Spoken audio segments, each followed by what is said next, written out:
Baik, bismillahirrahmanirrahim. Assalamualaikum warahmatullahi wabarakatuh.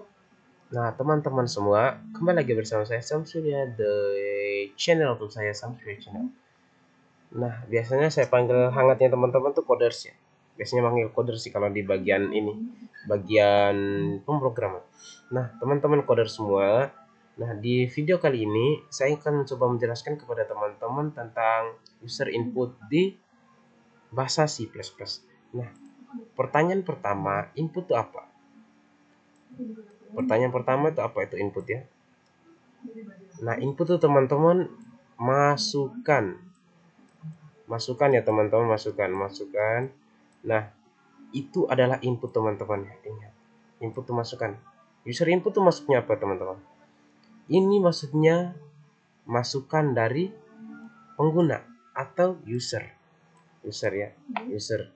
Nah, ada istilahnya teman-teman yang biasa dikenal oleh para pemrograman, programmer ya, programmer istilahnya itu programmer. Yang pertama itu ada yang namanya input, ada yang namanya proses, dan ada yang namanya output. Nah, input output ini maksudnya apa teman-teman? Nah, input itu adalah masukan kita nih. Masukan yang dari mana? Masukan yang dari keyboard kita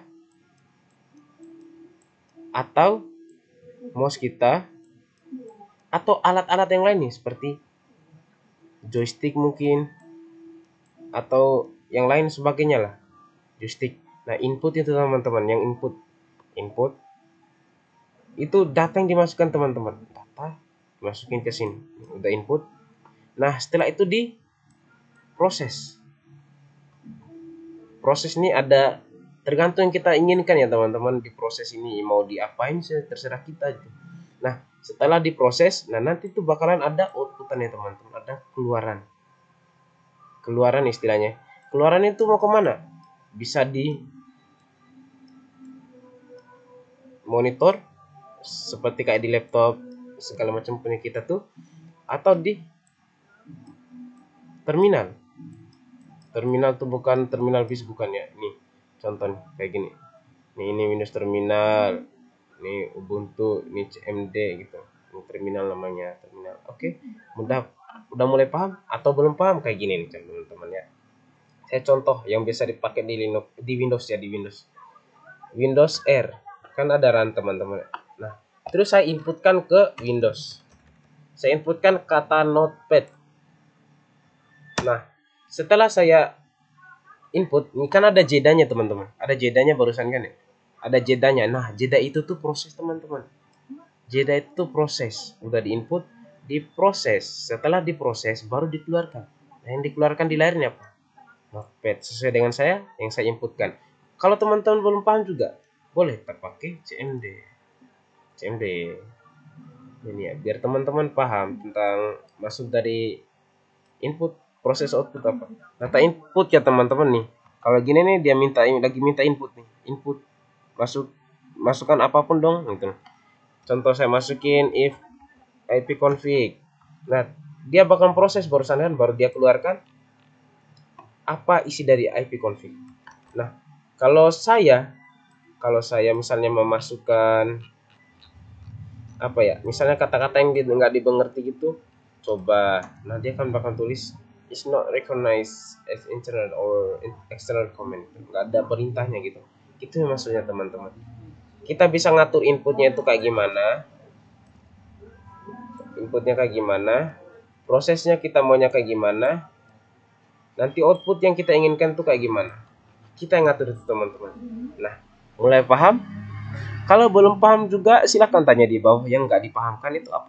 Oke, lanjut kita ke tutorialnya. Close dulu ya. Oke, kita down save.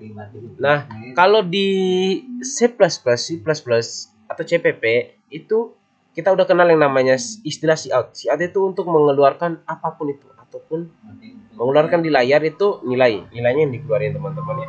Mau itu kata-kata, mau itu angka, ataupun itu bahkan dikeluarkan pakai cout. Nah, kalau cout ya cout berarti bahasa sih keluarin dong gitu. Nah, Yang selanjutnya itu ada untuk meminta user untuk memasukkan, itu ada yang istilah cin. Si input. Bahasa sih, aku mau input ini dong, itu maksudnya ya teman-teman ya. Nah, ada nih teman-teman ya. Ini bisa juga kalau teman-teman bisa baca, ini variable that read data from the keyboard. Ini maksudnya nanti variabel itu akan membaca data gitu loh dari keyboard kita teman-teman. Nah, biasanya kan si out itu menggunakan ini ya, siku ke kiri. Nah, kalau untuk output, nah your number, maksudnya outputin your number is dong gitu loh katanya. Tapi kalau untuk input itu kita menggunakan siku kanan 2 kali. Ini kayak gini nih. Nah, ini contohnya ya. Ini contohnya. Sebelum kita praktek, kita lihat dulu di example-nya. Di sini nih, kalau belum tahu masalah variabel dan tipe data, boleh silakan ke video saya yang sebelumnya, silakan. Nah, ini kan kita mendeklarasikan integer. Tipe datanya itu integer. Nah, nama variabelnya x. Nah, ini cuman dikeluarin gitu loh. Ketikan sebuah angka gitu. Ketikan sebuah angka katanya. Disuruh. Nih, ini kita mendesain output awal dari program kita. Nah, setelah itu cin. Nah, ini udah di outputin type a number. Nah, nanti itu kita input. Kalau kita input ya, kalau kita input angka, itu akan di record sama si in yang kita klik di keyboard setelah kita enter, dan itu akan dimasukkan di variable x. Setelah dimasukkan di variable x, nah nanti kita ini ya inputnya ya teman-teman, input. Nah, terus diproses masukkan ke dalam variable x. Nah, setelah itu baru di outputin lagi. Kita mau kata-kata awalnya itu sebelum keluarin x itu your number is, nomormu ya angkamu adalah atau nomormu adalah gitu. Nah, baru dikeluarkan nilai dari x. Biar enggak bingung, kita langsung ke praktiknya saja. Ini untuk yang awal ya. Kita deklarasikan dulu headernya seperti apa, baru using namespace std. Nah, kalau udah kita buat fungsi mainnya. Oke, baru kita return 0 ya. Nah, di sini teman-teman biasanya kita kayak gini aja, angka 1. Kita pakai gini aja, kita deklarasikan angka 1 dan angka 2. Jangan lupa titik koma. Nah, setelah itu kita cout. Kata apa ya? Masukkan angka 1 dong. Angka 1 dong gitu. Kita masukin itu. Nah, pakai titik koma aja. Enter spasi dikit lah biar nanti enak lihatannya. Oke, baru kita sin. Kita masukkan ke variabel apa? Variabel angka 1. Nah, kalau kita masukkan ke kedua, boleh nanti angka yang kita inputkan pertama itu setelah kita enter akan masuk ke variabel angka 2. Nah, kalau kita pakai angka 1 nanti akan masuk ke variabel angka 1. Nah, baru kita bikin yang kedua lagi. Cout, masukkan angka 2 dong. Nah, baru kita sin ke angka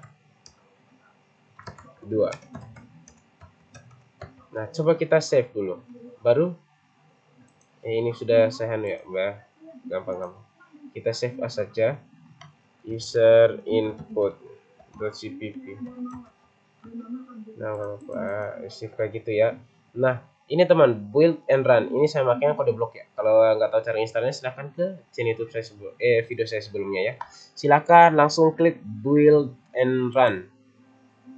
Build and run. Oke. Nah, kalau dalam belajar bahasa pemrograman teman-teman itu sangat berat sekali. Beratnya apa? Istiqomahnya yang berat. Nah, tapi untuk teman-teman semua, jangan menyerah dalam hal belajar. Jangan buang-buang waktu untuk hal yang tidak bagus ya teman-teman. Jangan.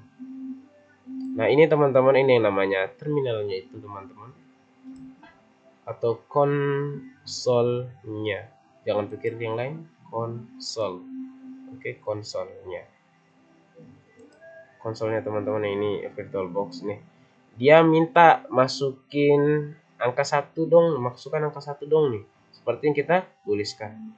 Sekarang kita setting dulu inputnya kayak gimana. Saya masukin angka 1, 2, 3.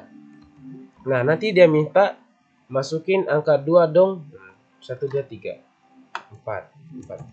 Nah, sama aja kayak yang di CMD tadi. Dia kalau di sini dia minta masukin komennya apa atau perintahnya apa. Nah, kalau di sini kita disuruh masukin angka. Nah, setelah ini kan kita udah atur inputnya kayak gimana. Nah, kita coba ngatur prosesnya kayak gimana. Coba kita gini ya, int hasil.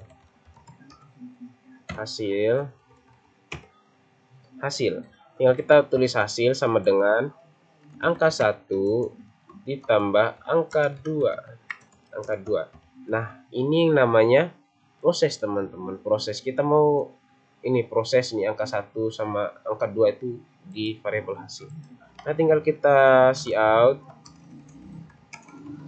Nah, kalau nggak paham ini kutipnya gimana, boleh silakan nonton video saya sebelumnya, tapi kalau mau sekarang saya jelasin.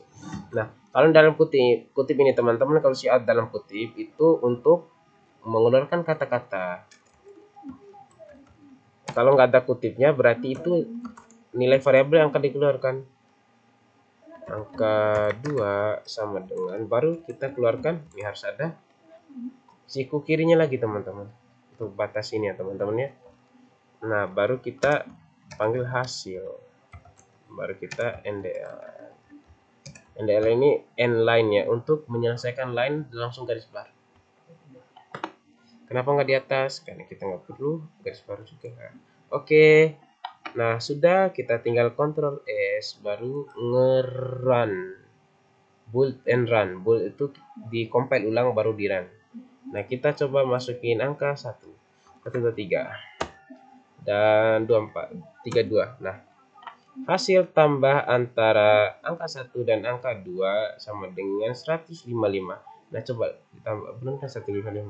Nah, ini kita sudah ngatur inputnya kayak gimana, outputnya, prosesnya kayak gimana, baru outputnya teman-teman. Nah, itu simpelnya teman-teman. Nah, kalau ada yang ingin tanyakan silakan komen di bawah. Sekian dari saya. Assalamualaikum warahmatullahi wabarakatuh.